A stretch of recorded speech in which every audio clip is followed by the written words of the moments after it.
thank you very much for being here. Thanks for the invitation and to be here. It's really a pleasure to come back to Denmark and talk to you again. I've been here other times as well, and I'm always surprised about what I find, the energy that I find here.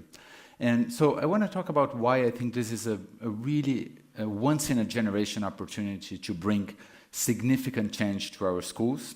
So I always start acknowledging my graduate students and postdocs, and also other faculty I work with in other universities and also at Stanford.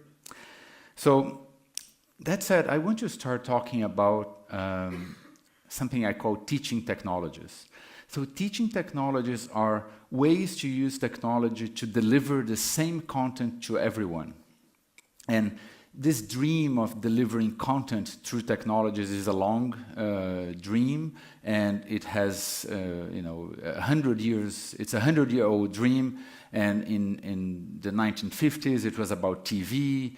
Then later in the 60s, it was about machines that could teach. And those kinds of things are one particular use of technologies in education.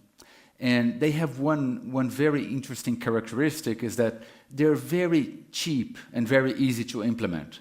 So it's very easy to just buy a bunch of TVs and put in classrooms and film a professor or a teacher and do that kind of implementation. It's also relatively easy to put a bunch of machines in classrooms and let kids use them.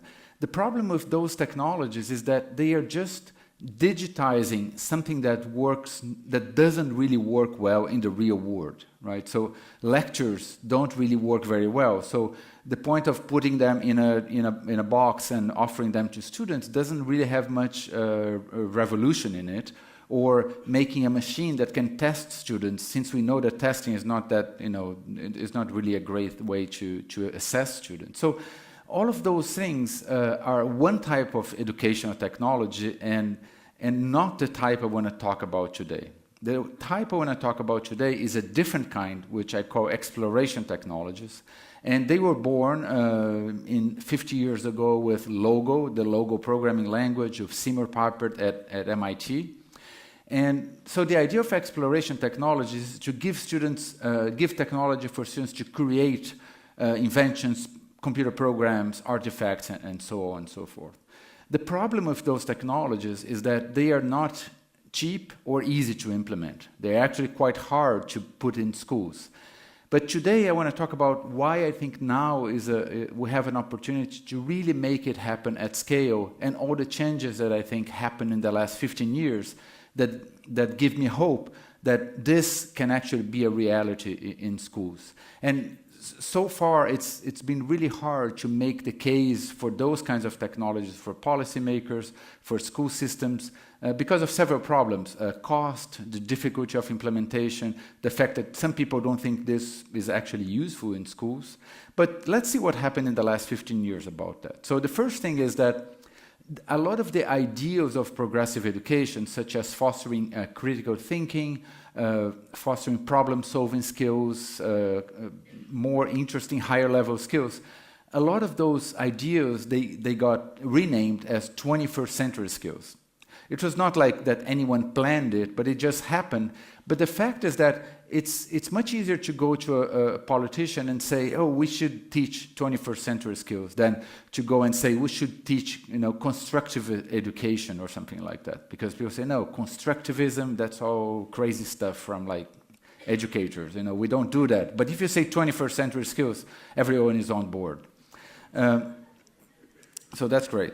The second thing is that there is a huge dramatic cost reduction in the technologies that enable, in the exploratory technology. So a robotics kit would cost in the 90s $5,000. Now you can buy an open source robotics kit for less than a textbook, for about $30. And the same goes for 3D printers and all of those things, as you know. Another thing is that the mind share of the activities of those kinds of technologies has grown a lot. So Obama, the not the current president, but the last president, was very excited about this, and he promoted a White House Maker Fair a few years ago. So it doesn't get more, high profile than that. The president of the United States is supporting maker education. A lot of CEOs of companies are supporting coding. So, I mean, this is everywhere. It's in our, the public discourse. It's in the mainstream media discourse. We have better tools, so that makes a big difference. So we have, Scratch, for example, that revolutionized the programming because it made it so much easier to learn and so much faster to learn. So teachers, instead of spending a few hours just teaching the basic syntax of a language, now in 5 minutes, kids can start programming. And the same goes for a lot of robotics kits, including the Lego kits that also did the same for robotics. And we have better research. So we have people like, people from Denmark and other countries that are doing research on those things. So, we can go to policymakers, to school districts, and offer some numbers about the impact of those kinds of exploratory technologies. And that makes a big difference. A lot of those things have kind of merged together with this idea of the maker movement, which runs kind of parallel, but also integrated with all of those trends, and present a really unique opportunity for us to, make those exploratory technologies available to all children. I just want to talk about 1 minute about what I've been doing at Stanford about this. So, as you know from before, I created this program called FabLearn, which is a series of initiatives to bring the maker movement and exploratory technologies in a systematic and organized way to schools. So not just as a new fashion that everybody should adopt, but as a holistic project with curriculum, professional development, space design, and helping policymakers as well. So, of course, we collaborate here with the FabLab at School, the FabLearn program in Denmark for many years. This is actually, Denmark is our largest partner in the world. And we build labs, so we have a bunch of partners in many countries, and as I said, Denmark is the largest. We promote conferences in the US, but also in other places, and this is one of them. We have a fellows program for K-12, for middle and high school educators. And actually Sylvia, who is the final keynote, is the person who coordinated this program together with us. And we publish a book every year, also edited by Sylvia and myself, with best practices from all around the world about maker education and Fab Labs in schools. So this is a very quick summary of what I do. But let's talk about now, in this second half of my presentation, about how I think those things can really happen in a big way in schools, and talk about the 3 frontiers of making in education and how I think they can make a difference. So the first of these frontiers is integrating it into the classroom. So really going from after-school programs and this kind of workshops in the summer and things like that, to being completely integrated into school. So let me give you one example from a school in East Palo Alto, where making and digital fabrication happened across the curriculum, across disciplines. So in the English class, students with the English teacher wrote a story, like a short story about anything they wanted. Then they went to the makerspace, to the FabLearn lab, and together with the makerspace teacher, they turned the story into something that looks like an algorithm with beginning, middle, and end. Then they take a second lesson at the makerspace where they turn the whole story into an algorithm using a block-based language, so here. Then in the art class, they created costumes and all kinds of props and everything, and created for the robots to enact the story. And finally, in the last part, they actually had this kind of puppet theater, or this final presentation where the story for the English class was enacted by robots, dressed in interesting clothes with scenarios and props and all of that. So this is from the Ravenswood School District, which is a very low-income district, actually, in the US. And this was not for like an after-school program, it was for the entire classroom. So everybody did this, and we had the English teacher, the makerspace teacher, and the art teacher all working together in one integrated project for all students. So that's an example of how making can be really integrated into the classroom. The second frontier, and later we can talk about many other examples that we have or how this can happen. The second part is making it real. So instead of doing just kind of little projects that are, maybe there is a school exhibition and then go into some cabinet or some closet and no one ever looks at those projects again, how to make the projects that kids create in those environments real and actually useful in their lives. So, for example, this is in Thailand, where I don't know if you can see well because of the light, but those are segways that kids created in the Fab Lab. So they had this problem. They had to go home and go to the market and all of that, and they had to walk a lot. So they created in the Fab Lab this kind of homemade segways that they could. You can see two of them that they could actually use in real life. So they used a car battery and a motor and all of that, and created a real product that they could use.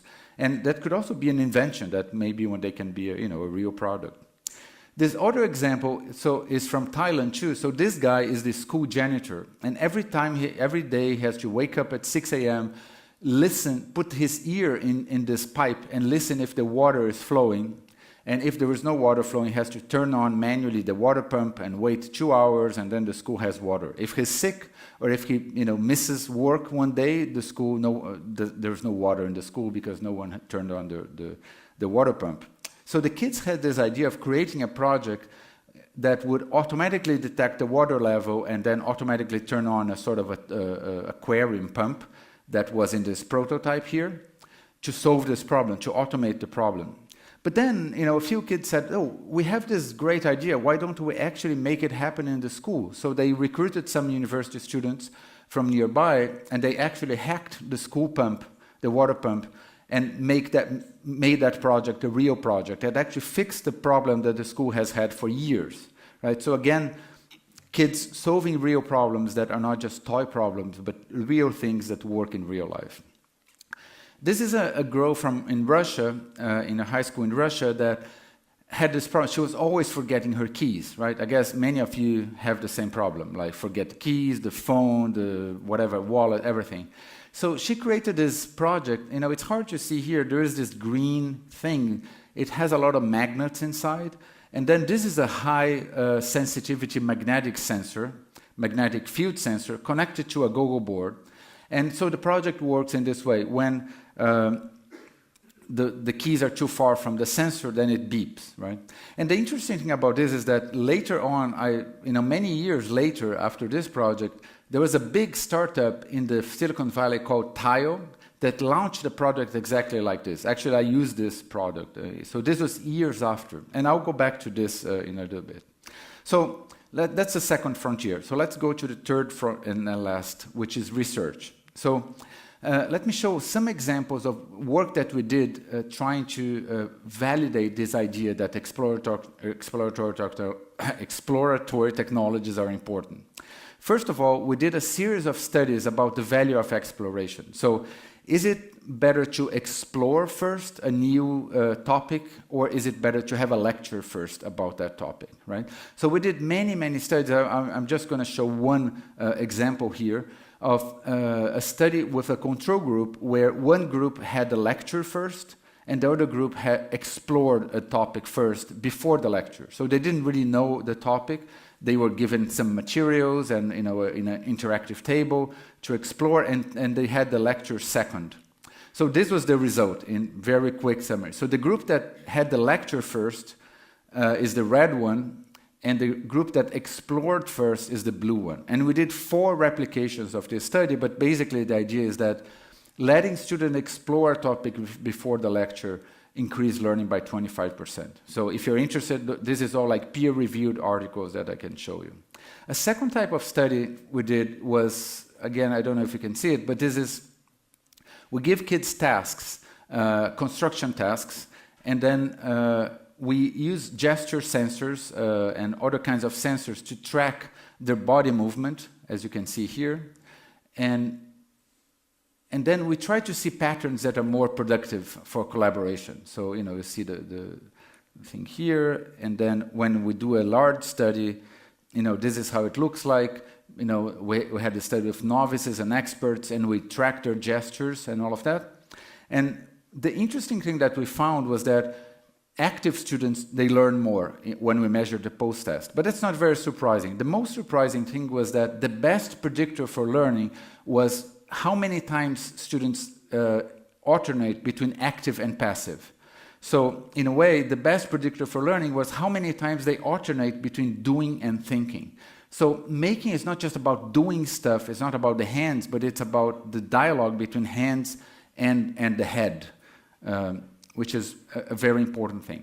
And finally, I want to give you a last piece of research, which is a survey we did, including Denmark, with technology familiarity. And basically, the idea here, this is a summary of lots and lots of questions, is that kids are indeed very familiar with computers, so they can use tablets, phones, computers, and all of that, so general computing tools, but less than half of them use technology production tools. So the idea is that less than half of students who are consumers of technologies are actually creators of technology. So if you want to think about this girl and the fact that she invented a product that was actually useful, this is not consuming technology, it's creating something, and I think it connects well with the talk we just had. So I would need 3 minutes more, is that okay? Okay, because I planned for 20, sorry. Is that okay?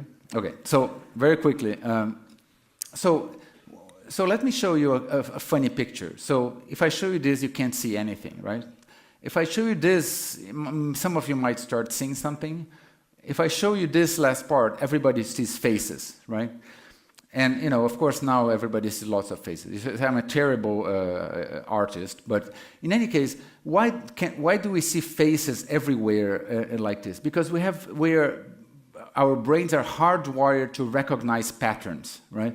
So we are very good at recognizing patterns, but patterns that are invisible inside computational devices, inside everyday devices, they need to be learned. So, for example, if you think about those 6 objects, if you've never been to a fab lab, if you've never opened a device, you never guess that those things are basically the same thing. So just like the faces, they're all the same thing. It's basically one sensor, one program, and one output, right? We can go into more detail about this. So there are probably a billion inventions that a child can create and that can become products just by understanding this very simple pattern.